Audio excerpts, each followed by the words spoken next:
Hello there, I'm Vine and today I have for you the most dystopian democracy build. This is a request, a quite specific request with a lot of restrictions. So the empire wouldn't be a false democracy and would be cruel to its own citizens while still upholding egalitarian values. Honestly, this would be a challenge if Stellaris ethics would be morally oriented.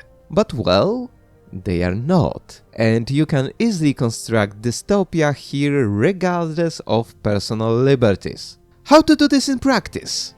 Well, let us start with the mechanics so I can show you one of viable ways to do that while still playing within competitive meta. Starting with the ethics, we need the fanatic egalitarian for plus 50% faction unity gain and democracy only playthrough. The last ethics point should go to materialist as we need it for civic requirements. Next is the mix that reinforces not only democratic but also proper libertarian vibes. Parliamentary system for early factions and plus 30% of faction unity gain, and Beacon of Liberty for plus 15% monthly unity. And to ensure that Induced Dystopia is an honest, free democracy, not any sneaky, overly controlling bureaucracy. Side note: this mix is considered one of the current meta unity rushes, but Nev is coming for it in the next patch, so preferably give it a go today or just don't be a meta slave.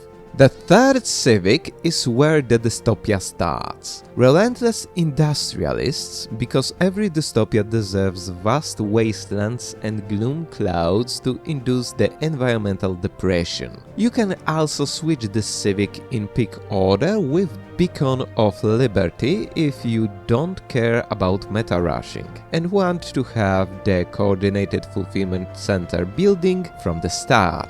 The last one is Origin, the Post-Apocalyptic for plus 70% tomb world habitability from survivor trait. Not quite meta, but very useful in combination with Relentless Industrialists. Moreover, it also provides some roleplay reasons on why our democracy would become dystopian. But more on that at the end of this video. Rest is optional, min-max the species as you wanna. Now let's jump into the game and look at the options there. Starting with tradition trees, we have only one to take: Domination for the workplace motivators tradition.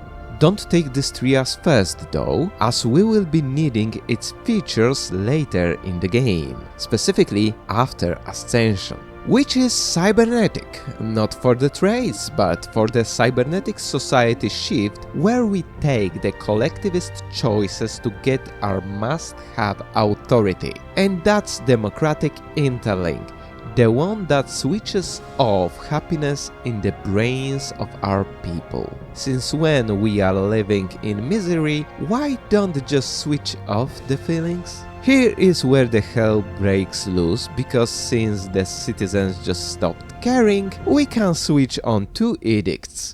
Extended shifts to work 16 hours per day and get that plus 10% worker pop resource output, and self-preservation override to overwork or pops even more and get plus 20% resource bonus from cybernetic pops. On top of that, keep industrialism policy on full steam ahead to get that sweet plus 60% metallurgists and artisan output from universal productivity alignment facilities.